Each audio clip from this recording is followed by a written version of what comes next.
I was reading all the books and I was listening to all the information, and I was like searching for that for myself. Like I wanted to feel like I'm in alignment, I'm living my purpose, but I didn't know how. And so it was only when I met somebody who did my human design chart on me, it blew me away because it was so practical. And so you do this and you'll get this. The things that light you up are not random. That's the universe literally speaking to you through that enjoyment. So I think you can manifest anything, but you may as well manifest those things that your soul really wants rather than the things that you think you should be manifesting or from an ego place. What would you say is the biggest thing that blocks us from achieving and manifesting more? I think you gotta have a dream. The School of Greatness. Really? Yeah. Please welcome Lewis Howes. You and your message around human design has been blowing up over the last few years. More and more people are searching for human design, are studying it, and are learning about how to use it to manifest more and really how to step in their most authentic selves so that they're not stressed and overwhelmed with life, but they're living in flow and abundance. And so I'm curious, we talked about this a little bit already off camera, but how did human design first come to you, and what started to unlock in your life once you started to be in alignment with your human design? I love this question so much because in my 20s, I was like the quintessential spiritual searcher. And I was endlessly, just any type of information I could get my hands on, I just wanted to know all about it, right? And I think from a soul level, you know, we resonate with things when we hear like you co-create with the universe, or you trust there's something bigger than you that's carrying you. We know these things to be true. And so I think the beginning of my spiritual journey was really about kind of connecting to that. And then I got to a place where I was like, okay, I know these things, but now my lifestyle isn't moving forward. I haven't created my own capabilities, my own power, my own passions. Like I'm not actualizing stuff, right? So you had an awareness that, okay, yes, the universe, if I work with it, then good things are going to happen. You had this kind of faith or belief, Yes. but you weren't seeing it happen for you yet. Yes. And so I was reading all the books and I was listening to all the information, and I was like searching for that for myself. Like I wanted to feel like I'm in alignment, I'm living my purpose, but I didn't know how. And so it was only when I met somebody who did my human design chart on me, and it blew me away because it was so practical and so you do this and you'll get this. And this is how your energy works. And this is why a morning routine doesn't work for you. And you're built to be inconsistent. And so don't beat yourself up trying to be something you're not, right? And so the whole ethos of human design is like, actually, you already came here knowing how to be your real self. And ever since then, we've absorbed all this conditioning that has told us, do this and you'll be loved. Do more of this and you'll be successful. But there isn't a one size fits all. And so what human design does is it gives you your customized kind of practical manual on how you get to being your real self again. And a lot of it is actually going back to how you were before rather than becoming something. Interesting. Yes. Yeah. Because we're all conditioned by parents, society, friends, culture on how we should be doing things. Yes. And we learn certain specific skills or knowledge in our journey of life. And what I'm hearing you say is we need to kind of unlearn or deconstruct these systems that we've been built. Some of them may work for people, but others don't work for us. Mm-hmm. And we all have a specific human design. Yes. How do we know how many human designs are there, and how do we know which one is ours? Okay, so it's not a personality test. So it's not that you're kind of answering questions about yourself. If I can get a little bit nerdy on you, it's actually a very scientifically measured thing, because there are these things called neutrinos that are subatomic particles, okay? And we're swimming in them right now. There's 100 billion of them passing through your thumb right now, every second, okay? And all of those neutrinos are generated by the planets in our solar system. 70% of them come from the sun. And these neutrinos are controlled by what's called a weak force. So instead of like a light particle would bounce off this wall, the neutrinos pass through matter, okay? And they all have energy to them. And so the day, minute, time, place you're born, there's a specific neutrino stream that you pop into, and that place has a certain energy. And imagine it's like the first breath you take is that it's kind of like seeding you with this energy. Interesting. And so if you believe that you come here, your soul comes here with a certain way that it wants to be and a certain plan, then that energy that you're seeded with is the exact energy that it chooses to kind of pop in through. And so it's like your design never changes. It's always the same manual. You're the same true essence underneath it. And you have been since the beginning. And if we can measure the neutrino stream at the time you were born, then we can tell you about who you came here to be. Neutrino, is that what it's called? How do we know what the neutrino frequency is of every second for eternity? Similar to astrology, you can do it by measuring the position that the planets are in, because they would hit certain different angles. So instead of saying, for example, Jupiter is in Taurus, like how you'd say with astrology, you say Jupiter is at this specific angle compared to the Earth. And through this angle, it comes with a certain flavor of neutrino, for example. So, and it's actually overlaid with the I Ching. Do you ever hear of a guy called Confucius? Yes. So he spoke about 64 different energies that are available to us as human beings. 64 energies. Mm-hmm. Why 64? Do we know? That's what they identified as different groups of energies, actually not even energies, but groups of energies that are present to the human experience. Okay. And so what happens is the 64 different general angles that the planets come through are flavored with those 64 different energies as well. I told you it gets a little bit nerdy, but that's how they measure it. Okay. And the guy who formulated human design basically understood how all of these different systems kind of come together. So the chakra system, the astrology, the I Ching, and the Kabbalistic tree of life, and how they all overlay to kind of show you who you came here to be. Yeah. Interesting. Okay, so we can figure out, what is it called? Neutrinos? Neutrinos. Yes. So with all this measuring of astrology and some different things, we can figure out the neutrinos based on essentially the minute we were born. And so based on the moment we were born, and is it also where we were born? Yep. We can then figure out what our human design is. Is that correct? And so we don't get to choose our human design. It's based on when we were born and where we were born. Does it matter where in the world you're born as well, or is it more the day and time? The specific time and place and day. Why does the place matter if I was born in, a city in Ohio versus London? Because of the same minute yes, that day. Because the angle that you're on Earth that's receiving the planet is slightly different. And sometimes the smallest thing can make a huge difference. Really? So we could be born at the same minute, but we wouldn't have the same design. Not necessarily, no. We could have certain things that are the same about our design, but maybe your digestion will be different than mine. And that can change by 1 minute, for example. Wow. So we need the exact same so this is like time and place. Based on astrology, based on science. What would you say this is based on? It's like, I think it's an art and a science. My background is I was such a nerd at school. I was like such a science geek. And so this kind of really was my, I guess, entry into spirituality. And that's why it resonated with me so much, because it's so measurable. So it kind of primarily is a science, but it's the science of who you came here to be. So then that makes it inherently spiritual, right? So what is it, we're in LA right now, and this is the land of tarot reading, psychics, astrology, numerology, and I'm assuming many other things. What is the difference between human design versus all those other practices that teach you about who you are and what you should be doing in your life?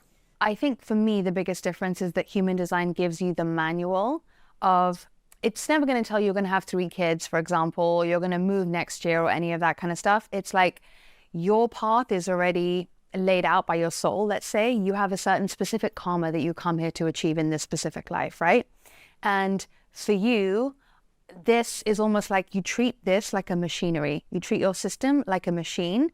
You do it without thinking about it. You get the mind out of the way. And that's one of the big core tenets of human design, is that the mind is actually very stupid at how we run our lives.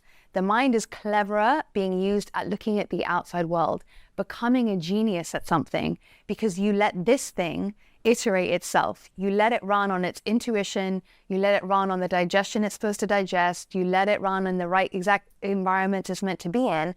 And then your mind is free to become what we currently think is unusual levels of genius in people. Like everybody has the Elon Musk capacity in them, right? But we're just wasting our brain energy on the wrong things. And so human design gives you like, just do this and do it every single day and iterate it, and then see the results happen in your life. Interesting. So Yeah. it's giving you the roadmap of your own personality, body, human type. It's giving you the roadmap of saying, where maybe if you've been told your entire life to live a specific way, Yeah. and you're not seeing the results. Yes. If this would say, well, you're actually supposed to be more intuitive or living in this specific way, a different way, it's saying, okay, let me try that way that I'm supposed to be living in and see what unlocks from there. Exactly. What would you say is the biggest thing that blocks us from achieving and manifesting more? I think almost believing that we are all the same as other people. And then you see someone else's success and you go, I want that. And then you try to get there the same way that they've gotten there. I actually think that, and I was saying this to you, like the whole thing about the mind being in charge is so limiting, because there isn't enough information that you could absorb to guarantee that you would get to where you want to go, right? If you're going to let the mind control and you're going to let the mind come up with all its theories, it's the best spin doctor we have, right? The mind will outdo you every time, right? Whereas actually with these sorts of things, you kind of understand this co-creation with the universe is that the universe, those mystical, ineffable forces that we also know are at play, this grounds them, because it says they come through to you through your body. So for you, for example, like the things that light you up are not random. That's the universe literally speaking to you through that enjoyment. But the mind goes, oh, it can't be as simple as just doing what you enjoy. Or the mind goes, no, because you should feel guilty for sometimes not doing things you don't want just to benefit other people, right? So the mind is getting in the way, whereas actually when you understand the mechanisms of how your body is guiding you and directing you, then your mind is free to become a genius. Interesting. Yeah. So we're blocking ourselves by going against what our human nature, our human design is telling us we should be going into. yes. Interesting. So what is my human design? What is like kind of the main tenets that my design says about me and how I should be living my life for optimal results? Yeah. So there's many different categories of your design. The sort of top line one is what's called your energy type. Okay. Now, your energy type is not your personality. It's literally how you are supposed to use your energy to get the most bang out of your buck from that energy that you spend, right? Okay. So different people have different ways that they're supposed to use their energy. And we can kind of know this, like there's certain people who they're really full on and then they need to disappear. And then they're at 200% and then they disappear. More introverted individuals that want to be by themselves or whatever. Right, exactly. So How many energy types are there? there's 5. Okay. What are those? So you have generators, manifestors, manifesting generators, projectors, and reflectors. Okay. And again, you being a generator doesn't mean that you're similar to other people who are generators. Really? Yes. Why not? Because you're not similar personality-wise to them. You just use your energy. Your mechanism is the same, right? So imagine there's 8 billion people on the planet. There's not 5 different personalities, right? That's very limiting. So I'm a generator? Is that You're what I a am? generator, yes. Okay. And what's the percentage of the world that is generators? It's about 27% Okay. generators. And then manifestors? 8% of the population. 8%. Yeah. And then They're a manifesting dying generators? breed. They're about 35% of the population. They're growing. Okay. Projectors are about 17%. Okay. And reflectors are 1%. 1% reflector. Yeah, so Okay. they're very rare. So generator So- and manifesting generators are the most common. Mm-hmm. So if I'm a generator, based on when I was born and where I was born, Mm-hmm. what does it say about me that I should be doing to optimize for greatest flow, greatest impact, greatest fulfillment, and greatest opportunity? So think about the word generator, okay? When you are doing something you love, what happens is you generate energy for everybody else. Without trying to give it to them, without going out of your way, it spills out of you and you lift other people up. So you literally alchemize lower energy into higher energy. Interesting. But in order to do that, you have to be doing something that lights you up. Right. And if I'm not doing something that lights me up, then what happens? You could be helping someone move house, but net, you haven't lifted them up. And so as a generator, generators are here to lift the energy of the world. They literally are the fuel of the world, okay, on good energy. If you're enjoying what you're doing. But you have to be enjoying what you're doing. If not, then it's like, it's not going to You do go much. through the motions, but then you're tired and that person hasn't actually benefited from it. Right. So as a kid, you probably got like, well done for going to see grandma when you didn't want to, right? Yeah. Or like, good boy for doing something that was a sacrifice or a duty. And that programs, especially generators, of feeling like it can't be as good as just doing my joy, right? But the reframe on this is like, there's a reason why your joy is different from someone else's. So why are you feeling guilty that you get what you think is the better deal, right? Right. If everyone did what they thought was a better deal, everyone would be better together, right? Yes. And imagine what a great functioning society we would have if we trusted that allocation of resources from the universe, right? That's telling you, I'm going to design your joy for you. Interesting. And I want you to follow that. Now, shut the mind up, let it do its thing, and follow you, which is ruled by your gut. Generators are ruled by their gut. Okay. Now the gut speaks to you in black and white. It says, yes, I'm into it, or no, I'm not. It doesn't know gray areas. It's either a hell yes or a hell no. It's either a hell yes or a hell no. Interesting. And so it's almost kind of like, okay, if I'm using that framework, is this 100% hell yes, 10 out of 10 decision? Yes. It excites me for everything about it. Doesn't mean there's not going to be challenges probably Exactly. and things to overcome, Exactly. but I'm excited about the opportunity. That's when I should say yes to it. Yes. But if it's like a 5 out of a 10, probably don't even have anything to do with that, it sounds Yes. like, right? It's like, Yeah. or try to pull back on as many of those things as possible. Absolutely. Maybe I have some responsibilities or obligations Exactly. I got to fulfill, Yeah, but try to make commitments based on this 100% all in. exactly. Okay. And so wherever you're at, you go at the pace of love and you go, what's doable? Because obviously we've gotten ourselves to places where we can't just all of a sudden, only do those things. Stop everything. Yeah. But the core tenet is for generators, like, can you trust that the joy that you have and that you cultivate inside of you, that's actually, no matter what your job title is, what you're really doing in terms of exchanging energy with other human beings is you are lifting other people. Right. And the thing is, you don't even get to see that because you don't see how someone is before they came to you and then how they are when you leave them. So you don't necessarily see that alchemy in motion, but that's benefit. really what you're doing. Interesting. So you make other people more productive. When you're lit up, generators have very open, welcoming auras. So they make people want to be around them. They're very kind of like magnetic and juicy, and you want to hug them or you want to be around them. You want to be in their energy. They make you more productive. They make you more inspired. That's what a generator does, right?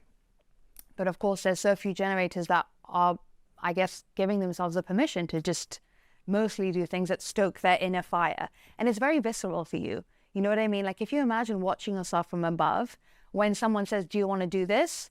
Can you imagine your body literally would go like this, or it kind of constricts? Yeah. It's gut. I feel it. I Yeah. feel my whole body. Exactly. Yeah, I'll either open up or I'll shut down. That's the key. But a lot of us tend to go against that intuition or our gut.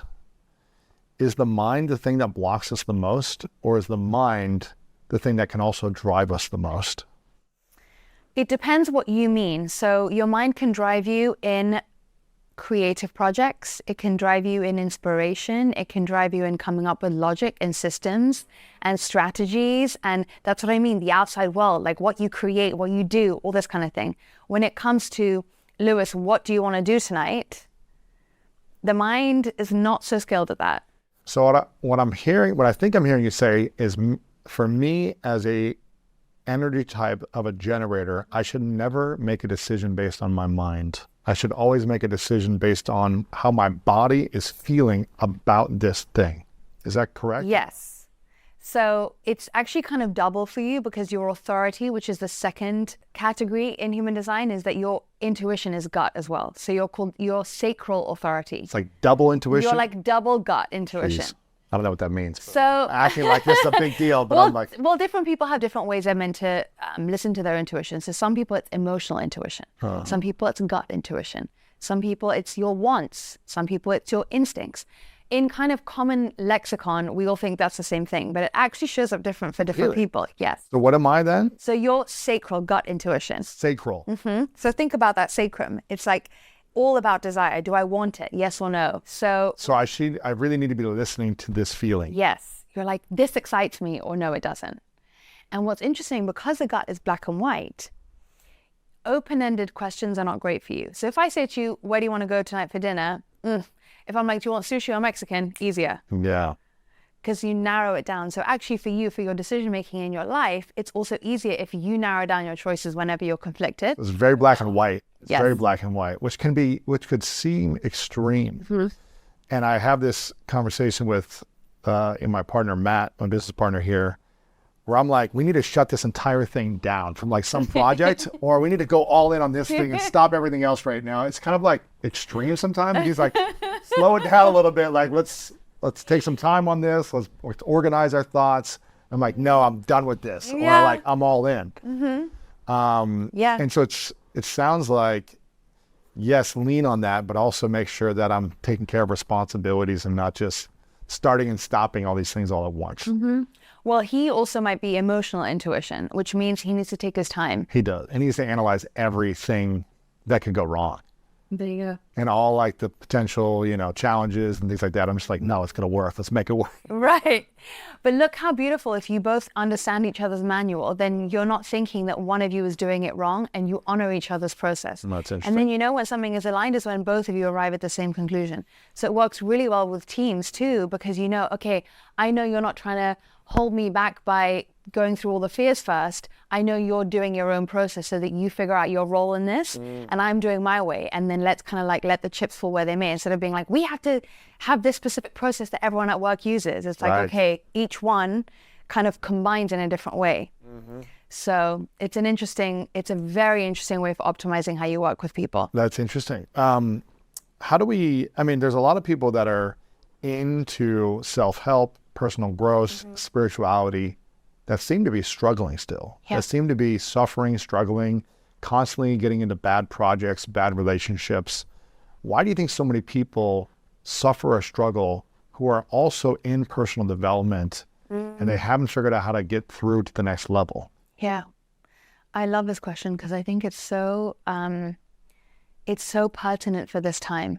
I think we've gone through such an awakening of spirituality, but I guess I feel like a lot of people that I speak to, it's almost like they need to feel like I'm taking you into account and then doing your personal development based on what is present in you, right? Rather than kind of funneling us into these things where, I don't know, I felt like more of a failure when I was trying to do all the spiritual stuff and feeling like I wasn't moving my life forward, right? When I found this thing of like, do this and don't just take me on a word, but see if your life actually changes, and it did. And then from seeing so many testimonials of people just like using this practical manual, that's when I think it empowers you, because you feel like you're capable of doing something, rather than just like, here's my thing, trust the universe, go and do your thing and think abundantly. How am I not thinking abundantly? How does abundant thinking look on me? How do I use my specific gifts, right? How do I, if I want to be a nurse, what's the best kind of nurse for me to be based on who I am and what I bring to the table, right? Because you might be a nurse where you're going to be more in your power and more capable and more valued by being nurturing and really like connecting to that part of you, or you might be the nurse who's very good at like the ops and the organization and the whatever, right? So what's nice about this is like it makes you feel more in touch with your personal power because you know what to bring, you know what to lead with. And that subconsciously is what people will value you for the most, even if they don't know how. We're all reading each other's energy without knowing what we're doing, right? But we'll be like, this person is someone who's capable, who I trust, who seems good at what they do. We gravitate towards people like that, right? And so this is like everybody is equally genius and powerful, but you have to flex it. And these are things that you're going to flex, you're going to get more energy out of, you're going to get more bang for your buck out of, rather than the best nurses are this, the best moms are this. Yeah. There's 8 billion people in the world right now. And there's probably a lot of them, a majority of them that will never know their human design, right? They're never going to go through the assessment. And I guess it's not an assessment, but what do you call it? Like when they Running a chart? Running a chart. They're probably most people are never going to do that in the world. So for those that don't know their own human design, how do they fully tap into this? Really, this wisdom, this knowledge, this power, in order to live a more fulfilling, meaningful life? And if they don't know their human design, are they just doomed forever? Or do they trust their gut on things better? Like, how do they know where they're supposed to go? What the roadmap is for them for creating a meaningful, fulfilling life?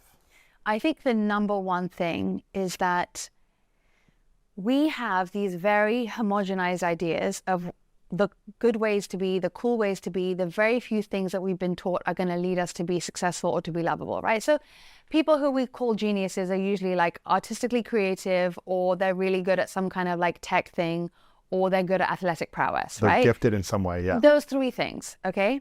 No one is ever going to raise someone and say the amount of care that you have for people is your USP, and that's going to make you crazy, insanely successful, right? We're not brought up that way, right? In a similar way, you're not brought up to say, okay, well, as a mom, if you're very good at strategizing, then that's going to make you the best mom that you can be, right? But if you can think about those random little things that you maybe think are uncool or that might not lead you to anything, and you can back those things, I think you can just do that and not know anything about your design and just take a bet on those like unusual little pockets that aren't everywhere. Yeah, these are the underappreciated gifts that a lot of people have. You know, when I started this show, I remember thinking to myself, I have no idea how to like run a podcast or do the, you know, to do this thing. It's not what I was skilled to do. But I've always been fascinated by people and just curious and always ask these weird random questions. And I was like, well, maybe there's something from this. So I just tapped into asking weird random questions, and people seem to like it. But I was listening to that thing within me, like, okay, here's like a hidden gift that I don't think is valuable, but let's see where it goes. By going into that, it worked out for me. So it's what I'm hearing you say is like, try to find the hidden gifts within you that maybe don't seem celebrated by others all the time. And it's risky. I say that lightly, but it's a huge risk because your mind again is going to say, no, but how are you ever going to support yourself on that? How are you ever going to make money? No one's going to think you're cool. Like, what are you doing? And to be honest with you, the fact that we even think there are certain guarantees is an illusion anyway to life. Right. So really, this is actually working with reality that everything is an unknown, right?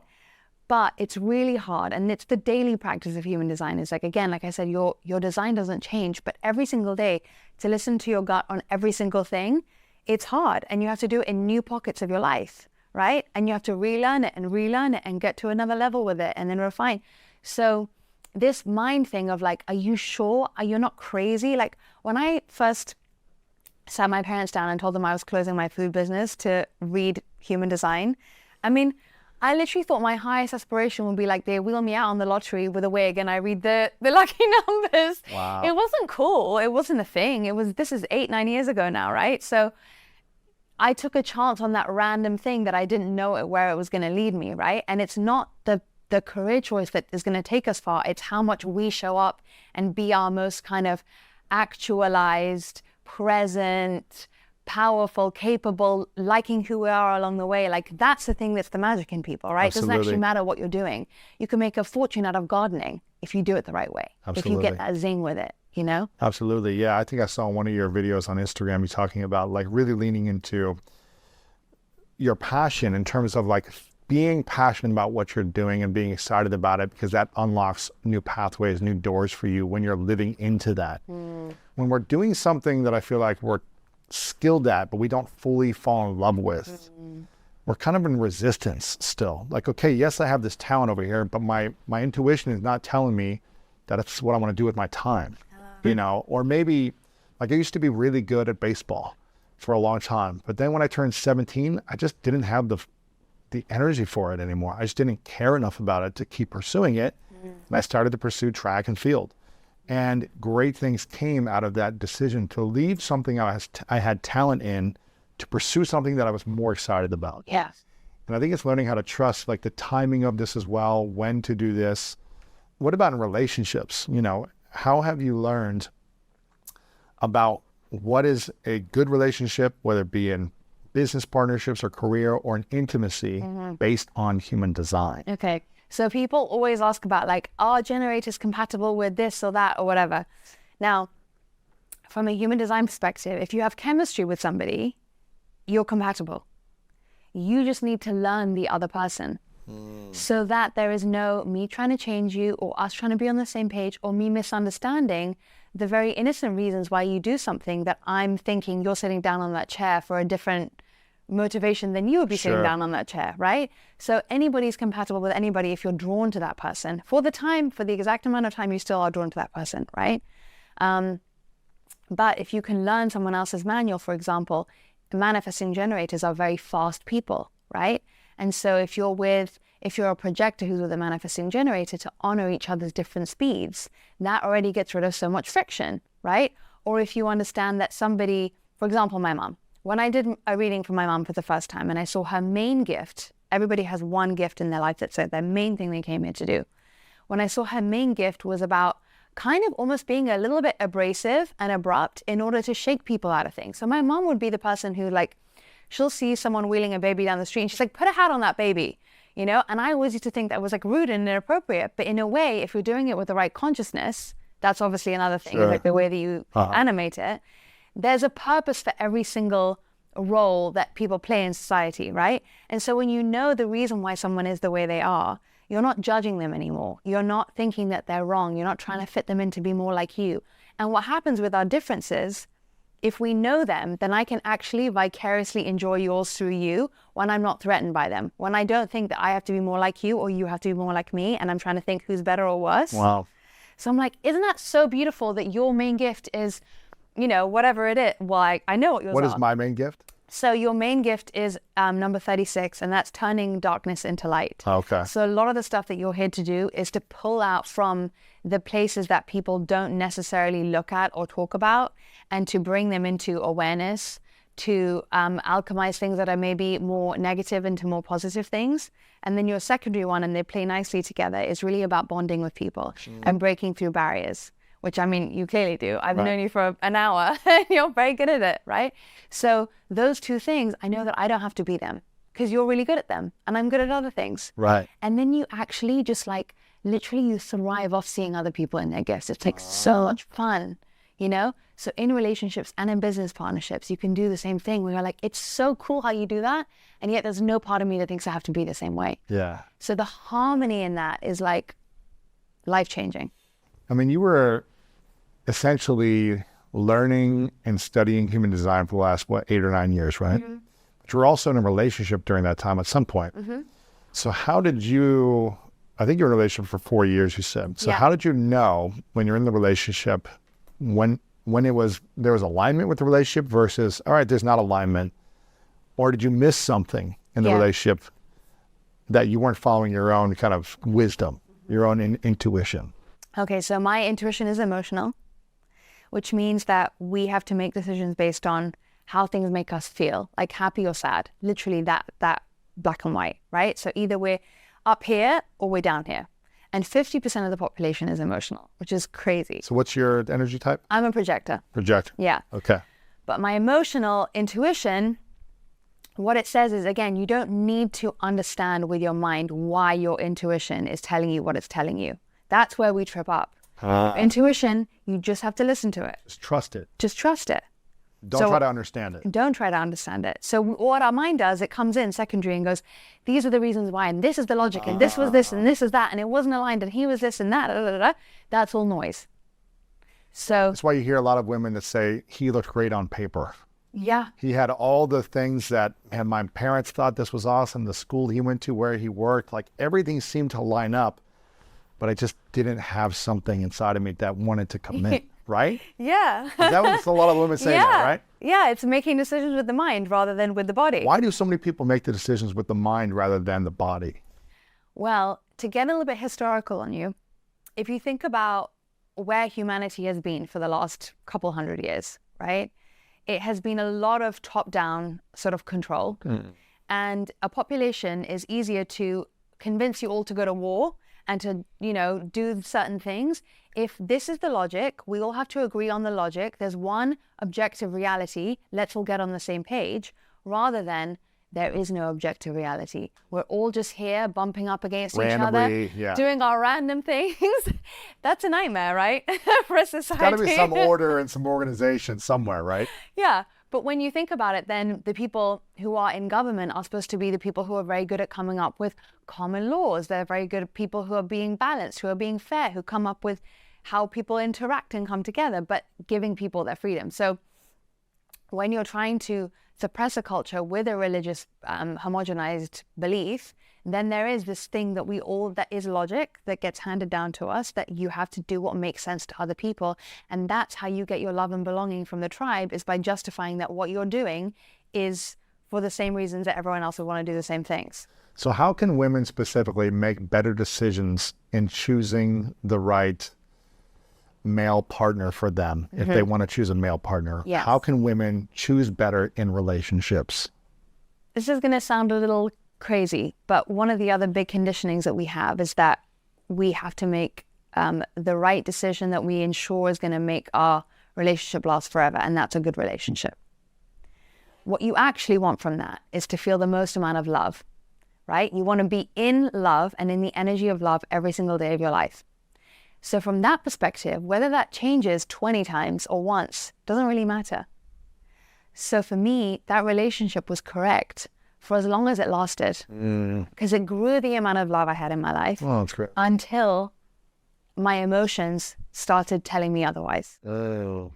And am I better off because of that relationship? Am I more open-hearted because of that relationship? Am I more happy with who I am? Yes, right? So that was not a terrible relationship. That was life showing me that was a perfect amount for it to last. Oh, okay. So a big thing to get rid of is I have to know how my future is going to look in order for me to be happy. Right. Actually, you just need to be happy today. And then your tomorrow will start off better, and that will compound. And then it doesn't matter about the form that it takes, because the inside is going to be more actualized, more evolved, more in love, more open-hearted, more all the things that we actually want, right? Yeah, absolutely. So it comes from kind of letting go of this guarantee to micromanage how the life is going to unfold for you to think of how it needs to look for you to be happy, and to do the happiness today, and then to trust that that's what activates the rest of the work, the 90% of the unseen forces kind of coming together to make things happen the way that that we can't engineer, like opportunities, synchronicities, meeting people out of nowhere, stuff that we couldn't even do if we were the best minds in the planet, right?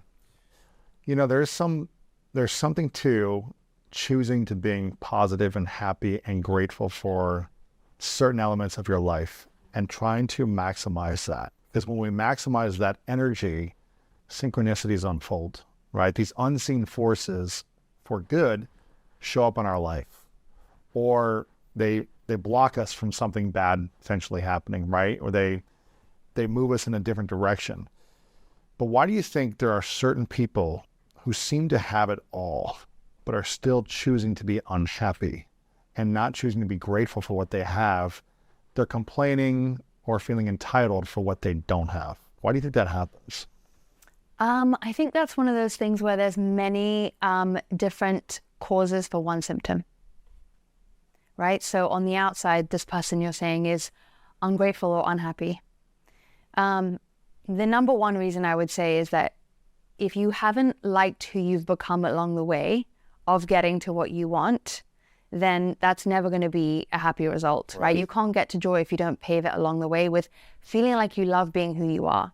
And you've probably been in situations like this in your life before, where maybe things are hitting the fan, but you still love the fact that you have your own back through it. And there's this incredible piece of like, okay, well, we're on this adventure of life. The soul wants to experience everything. Let's lean into this, knowing that I think I'm going to make sure that I'm okay, right? And that weirdly transforms even the most negative experiences into these like fascinations. And I think if you don't know how to do that, then that's already a big, that really takes away from your happiness. The second thing is also that, again, the brain is addicted to finding something to focus on, right? And it could be being focused on creativity, but when it's turned inwards, it's going to look for problems. It's going to look for unhappiness. That's what's going to happen when you let it run amok in an area that it's not supposed to run amok in. And the third one is, I think, is an addiction that we're being programmed with from the outside conditioning of, you know, you should find reasons to be unhappy, or you grew up around people who were that way, and you need to decondition from that automatic pattern that, again, like you were saying in the beginning with your parents, that condition you. Even if they weren't doing it on purpose, it's passed down until you have to be the one that says, you know what, let me not just decide to be rid of it, but let me practice being rid of it today. How would I move through my day when I catch this thing come in and I go, what else would I do instead? And you might feel like an imposter the first time you do it because it's not going to feel natural. Right. But even if you can just flex it slightly, the universe goes, oh, look who's trying to be more themselves. Let me go help this person out. What was the thing you had to decondition over the last 10 years that was running your life the most? I think the emotional piece is a really big piece. And this is, like I said to you, 50% of the population are what's called emotional beings. So you're what's called non-emotional, meaning when you're by yourself, you're cool, calm, and collected. It's only when the world comes to you, or when people come to you, or a situation comes to you, that you feel a certain way. When you're emotional, you can wake up and be happy and feel on top of the world.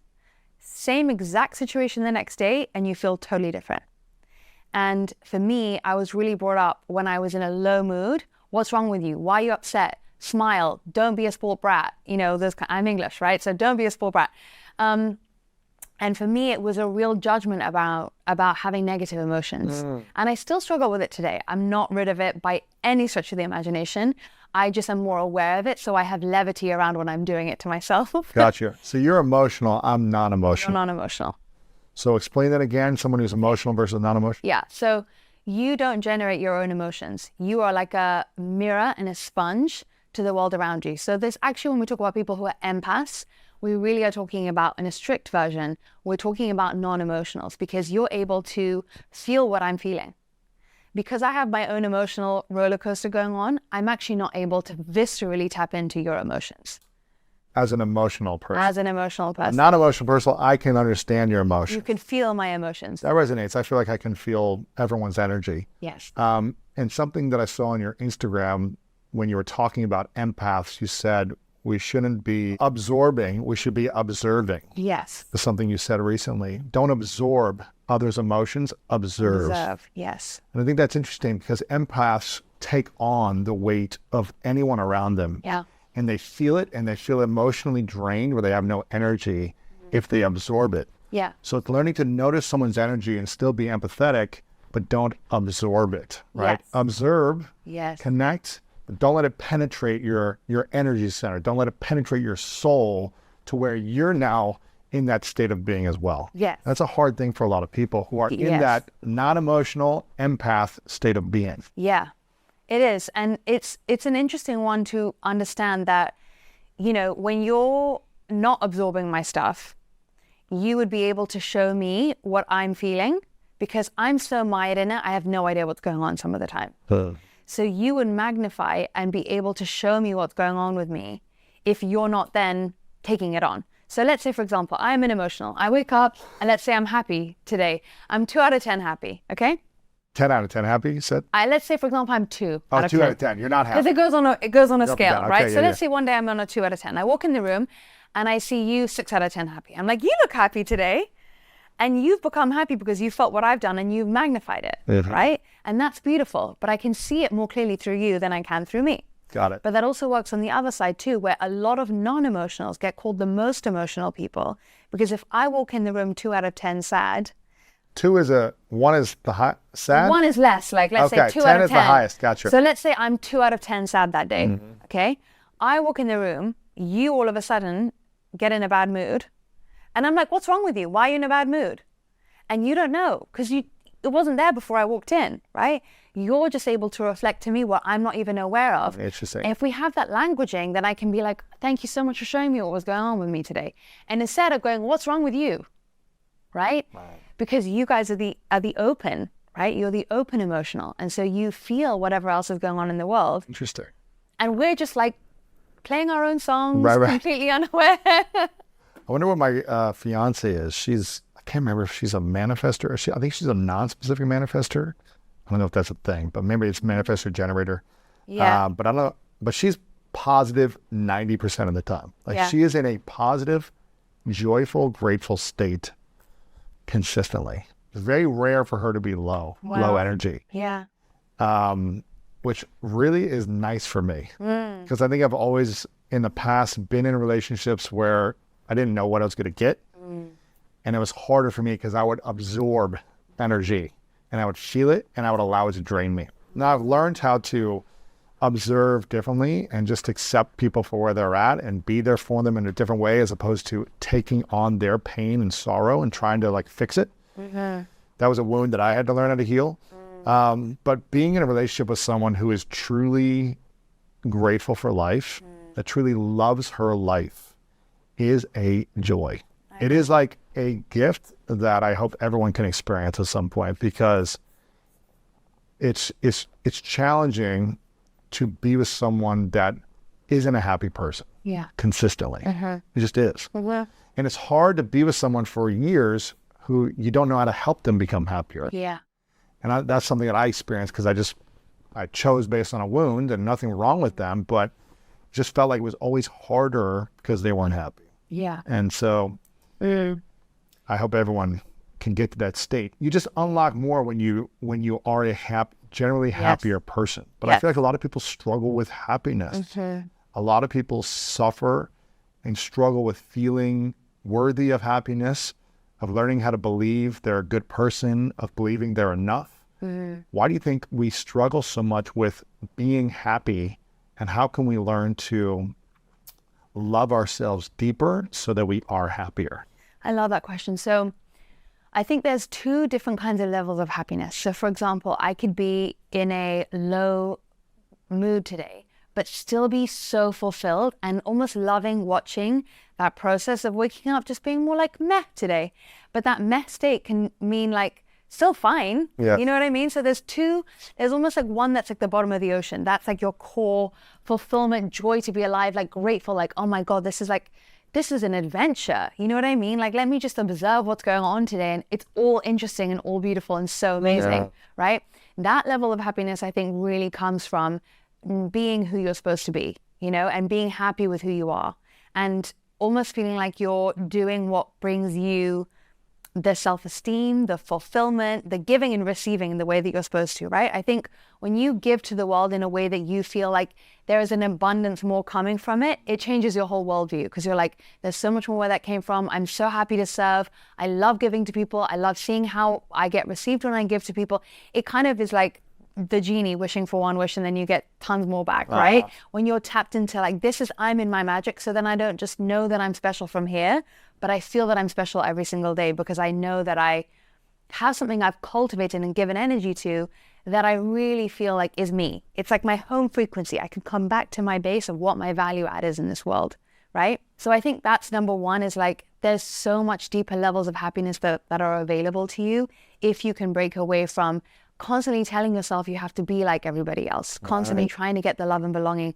The kind of short-term cookies, you can kind of forgo them and put the sort of time in to take the risk to get it from the sort of longer term value, giving people value rather than what can I get out of life so quickly. Man, those cookies are so good. Those cookies are so good in a moment. Just, oh man, I love those cookies. But there's so much greater benefit when you can delay, or at least not every day have to go for the cookies. I'm not saying never enjoy it, but you know, as a metaphor, just not going for the pleasure every single day. Really going for a state of long-term happiness and fulfillment.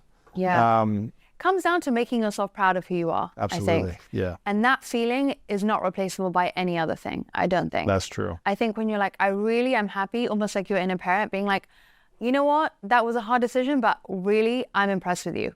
I think that is the ultimate. If you want to be happy, you make yourself proud of you. 100%. When was the time in the last decade you were the least proud of you, and at your lowest energy state?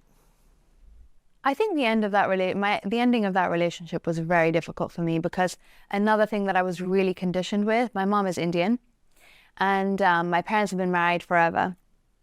And one of the things I really was conditioned with is that if a relationship goes well, you've done well. Like, it's your job as a woman to make a good relationship. And so you fail, you're the failure if you don't make it work. Wow. That was a big one for me. So that was a really, really hard time of being like, am I defected as a woman? Am I not desirable enough? Did I not do enough? Was I not more malleable? Should I have, been more flexible or rolled down more, whatever, all those different stories that you can create. I think that was a really big one for me. But I don't think I would have undone that conditioning if I hadn't gone through that experience. Wow. So know? you felt like you were a failure with the relationship ending. Yeah. I felt like it was on me. I think a lot of women go through that too. Really? I think they feel responsible for making a relationship go well. I mean, there's something to be said for, people who are in relationships for decades that are like, listen, we had some hard seasons, some hard years. And we could have easily just said, you know what, this isn't working, or some bad stuff happened and we should have left. But we decided to stay together. And we're so grateful 10, 20, 30 years later that we did, because every relationship has some seasons. Yeah. But then there's also, like, I see that point of view, but then I'm also like, okay, if your body is rejecting something and it's telling you this is not working, and I'm giving it my all and I'm trying and we're going to therapy and you're really trying to commit to make it work, but you're rejecting it and it's just a disconnect. I also see the benefit and the value in consciously uncoupling and saying, listen, we got to go. This isn't working. Yeah. Let's take some time and maybe we come back together in the future. Yeah. And I don't think there's a right or wrong either way. 100%. I don't think it's like you're a failure if you didn't go through all the hard times and go for 30, 40 years and make it out beautiful holding hands as like 90-year-olds on the other side. Because you can also be together for a long time and be miserable. 100%. It's like, and there's a lot of probably Indian families that just stay together even though they don't fully love and have a fullness of life. Yes. Right? I'm sure you see both. Completely. And that's the thing. And I love that you touched on this, because that's the thing about human design, is that we're always trying to look for, always tough it out or leave the second you're ready. But actually everyone's on a different path. Yeah. So that advice isn't going to work for everybody. And, you're kind of, I guess, well predisposed to seeing this because you're very open in your chart I had a look at. You're very open in your mind. So it is always about kind of not having your fixed opinions on things. It's always about saying, yeah, I could see that, maybe, sure, I don't know, could be wrong, could be right. Let's see, right? And that's one of your gifts. And I think that's one of the things, is that we're always trying to find the right way to do life and then wronging everybody else who's not fitting into that directive, and instead of saying, we are all on radically different journeys no one else can ever come close to understanding. So us using our mental energy on trying to find some kind of system that makes us all be on the same thing or same level of understanding or same goal, or it's just a moot exercise, And I think that the challenge or the opportunity we all get to face is, are we going to live our life trying to please everyone else based on our decisions or lack of decisions, or feeling guilty and bad and wrong for decisions we make that others don't approve of? Yeah. Because it's really hard to make decisions if we're thinking, well, I don't want people to be upset at me. Yeah. And I did that for a long time. I stayed in relationships too long that I shouldn't have. I got out of stuff that I probably shouldn't have because I was worried about the opinions of others. Yeah. So you felt like you were in a low part at the end of that relationship because you felt like a failure. I felt like I wasn't being my best self. Really? Yeah, I felt like it wasn't bringing out the best in me, and therefore I shamed myself for that, because it's not good to feel like you're not happy with how you're being, right? Yeah. And also, yeah, I really had to contend with, like, if I end this, then am I stupid? Am I making a really bad decision? Because again, like you were saying, he's great on paper. We're good enough together. My whole family loves him. He's successful. He's this, he's that. He's nice to me. He's the whatever it is. Yeah. All that stuff, But what was in telling you, like, this isn't in alignment or this isn't the right thing for me right now? What was telling you? Was it your intuition? Was it your gut? Was it just like you didn't feel like you were in your purpose or your joy? How were you able to know that, okay, I've given this enough time and the season is ready to move on to the next thing? Yeah, I think I can come up with a lot of logical reasons for you, but I think ultimately, if I watch myself in net, my emotional state was more negative than positive In the relationship. towards the end. So then that kind of tells you, well, again, it's like the body knows, right? Like it's so tangible. We just need to watch ourselves as if from above and say, does this person look like a thriving, does it look like it's suiting you or not? And you don't need to be able to explain it away. On a more logical level, I went in with certain roles that I played that were, again, if we're always trying to be who we came here to be, they weren't ultimately part of who I was, right? They weren't serving you. Yes. Or your future you, your highest you. Yes. So you went in playing certain roles in a relationship and then you realize, this isn't sustainable. This isn't me. So it was kind of like your responsibility for being those roles because you were almost Completely. inauthentic in a sense, right? And those are my cookies. Look how good of a girlfriend I am. Look how supportive I am. Look, you know what I mean? The cookies are sometimes a little hidden like that, right? It's Yeah. like, look how much I'm helping this person be successful. That's so much more easy than trying to be successful on my own, Interesting. right? So I don't know anything about the relationship, but if I was in that and I'd be like, wow, okay, this is who this person is. They're showing up in this way, and now they're trying to be something different. It might be confusing Very. for the guy. Oh, no, very. So it's Beyond. Right. He's probably like, wait a minute, you were super supportive and now something is shifting and now you're trying to be this other thing. That's not, who are you? Oh, I played such a good trophy wife and I was good at it. Like you said, like with the previous sport, like I was good at it, right? So you can't blame, you have to, I think ultimate self-responsibility gives you ultimate power over your own life. You absolutely, everything is for your own movie. So it's always I. I played the good role. I played the thing and therefore I got out of it what I put in. Right. It doesn't matter about who the character is that I was playing with. I would have played that character on whoever it was. To anyone until you learn the lesson. Exactly. That this wasn't, maybe it's like, okay, I can be this sometimes, but this is not the role I'm supposed to be playing in my life right now. Is that what it sounds like? This is interesting. But here's the other interesting thing. You'd been studying human design for, I guess, 3 to 5 years by that point already. So what were you not listening to with your own study and practice of human design? Yes. What was your human design telling you to do that you were directly going against? Oh, this is really interesting. I think the emotional piece again, actually, with us, because I was so suppressing my own, my joy and my sadness. You were suppressing it. Suppressing. Why were you suppressing joy? Because I think England is a little different than America. You can't be too, there were certain situations where I felt like, and therefore was told, but that's because I felt like it, right? That's why it actualized in the outside world. You can't just drink tea at midnight and just be dancing on the table by yourself. Like, have some alcohol, fit in, like sit down and be cool and have conversations. And, I felt this like want to be kind of like, unboundedly joyful for no reason that I suppressed. And I also suppressed tears, right? Because friends or society in England was like, oh, don't be too happy. Like you're wacky, chill that's out. crazy. Yeah, relax a little bit. Yeah, you can't be. And when you were emotional or crying, they were like, what are you crying for? They couldn't take it either way, the extremes. Yes. It's kind of keep it in the middle of this, not surfacey, but kind of not fully authentic way of being, is what I'm hearing you say. 100%. At least the people you were with or the places you were around. Yes. So you were suppressing both emotions. Yes. Ultimate to be more joy. palatable. To be more accepted or fit in. Interesting. And now. To try to belong. Yes. But you weren't being fully authentic or vulnerable. No. And so you weren't actually belonging at all. Because you weren't belonging to yourself. 100%. And if you take it in this frame, like you're asking me, the emotion is your motor center as an emotional being, right? When you're an emotional being, emotions is your power center. Comes from your solar plexus, right? And you took it away. So when you take that away, firstly, you have less energy. Second of all, you can't make decisions, the correct decisions in your life.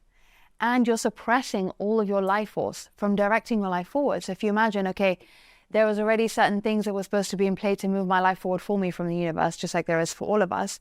You're literally holding them back from instead of just letting them, unleashing them, right? Letting your destiny move through you, right? Because you're just holding yourself back because you're saying, this is not a good way to be. I don't want to be this way. I don't want to be an emotional being.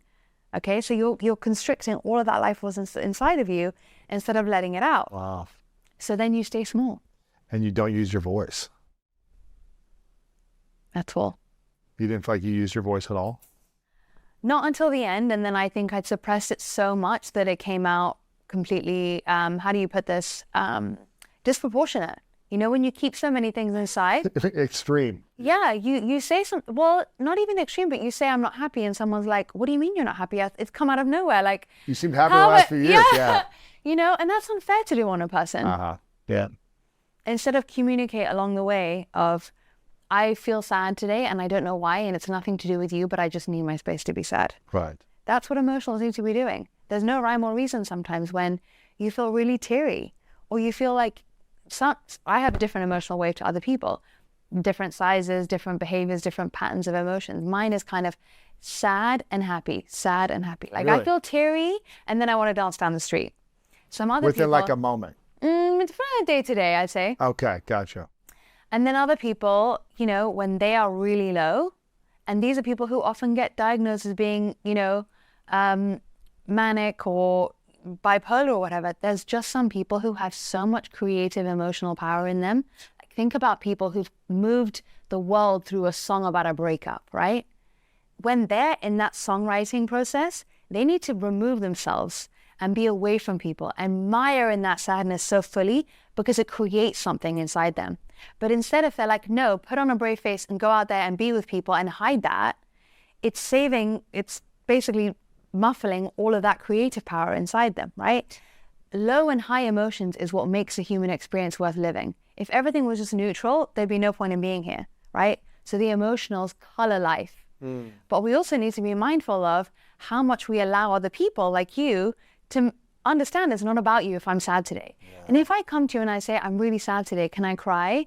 And then you hold my hand, that makes us bond more. And you know it's not about you, right? And so it creates deeper intimacy when people are okay with their emotions, right?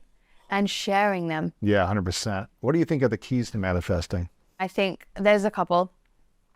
Firstly, did you manifest it, or did the universe give you the sign of what to want because that's what it was trying to send you or get you to go towards in the first place, right? Is it your voice or is it the universe's voice inside you? How do you know? Well, yeah.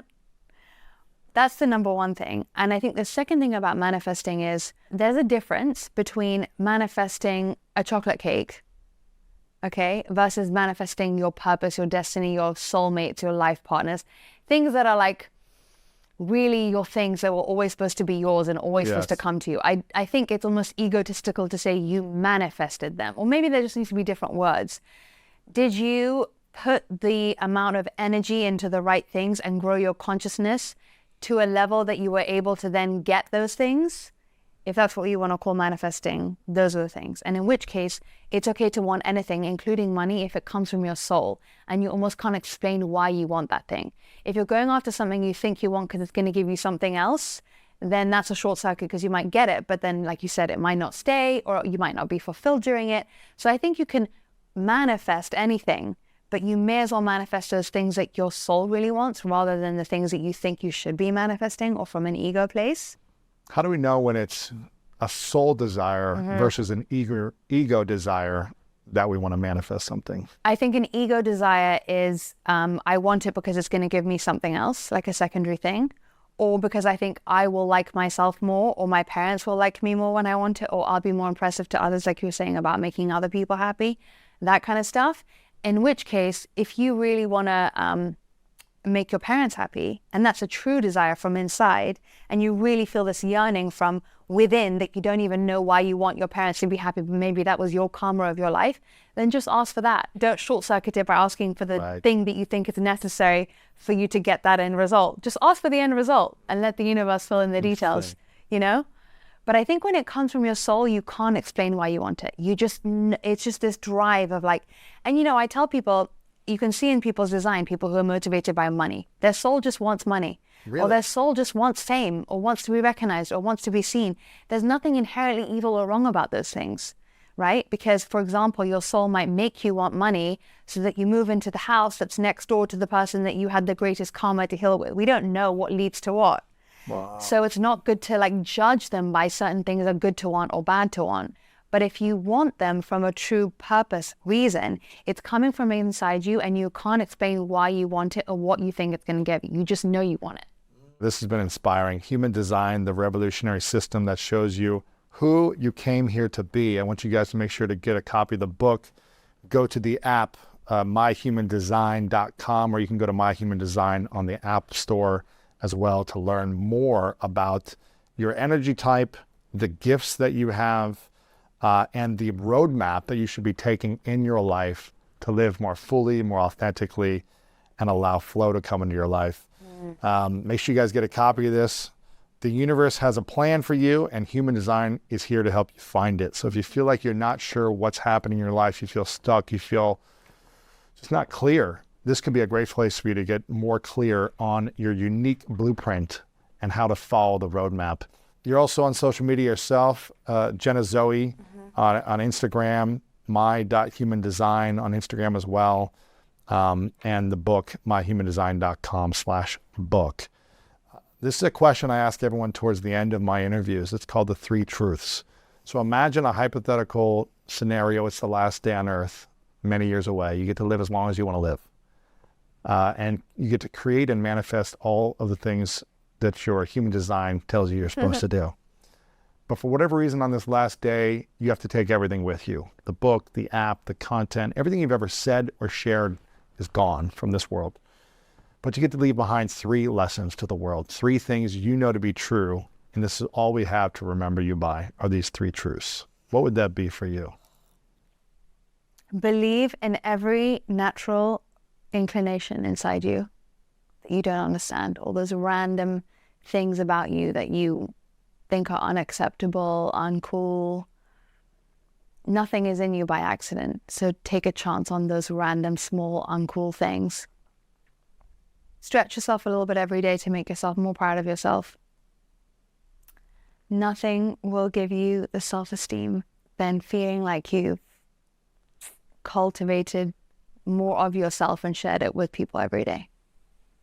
That's beautiful. That's beautiful. Before I ask the final question, Jenna, I want to acknowledge you for your courage to take on this journey for your life. And because you've taken on this journey for your life, you're able to help and inspire and impact so many more people than lacking the courage, than staying stuck or staying in a stagnant place in your life. You've opened yourself up to serve more, and that's really beautiful. So I'm grateful for you for leaning into this gift of yours, to this weird uniqueness of yours inside of you, and taking the steps toward it. It's been really inspiring to learn more about you, to connect with you today, to hear about the work you're doing with human design and the tens of thousands of people every day who are tapping into the information within them through your work. So I'm really grateful for what you're doing. Before I ask the final question, is there anything else on your heart or mind that we missed that you feel like we should be talking about today, that you feel like if the audience really heard, that it would support them on a different level? How much time you got? I'm kidding. One of the things I think I'm seeing a lot of recently is a lot of questioning our worth. A lot of sitting on our couch trying to find our problems, sitting on our couch trying to feel worthy, I think a lot of it is that you flexing yourself out in the real world is what will give you the feedback that you are worthy, that will give you the feedback that you are not you're not your trauma. Going out and playing with matter, with the fabric of life, is what changes us, rather than trying to. Meditation is amazing, and, visualizing and all those things are wonderful. But there's a true alchemy in this whole thing is set up here for you to dance with, right? And I think there's a real powerful thing in reframing action as push, push, push, grab, grab, grab, than just like, let me see with all this stuff, like, what can I do with it, And that's when you really learn about what you're capable of, is when you see yourself be it. And that's so healing, I think. So not just sitting in your room asking yourself, am I worthy, but going out and living life and experiencing it and playing with the magic of life. Yeah. And so that you can see your worthiness come out of you. So you can see, I actually do like how good of a person I am to this person. I actually do like seeing myself come out of this effortless gift that comes out of me. And I do see that not everyone has it. And so maybe it is there, right? Because again, if you're sitting at home, it's only through your mind that you're understanding it. You're not living it through feeling it in your cells. Absolutely. There's a difference. That's beautiful. Final question. What's your definition of greatness?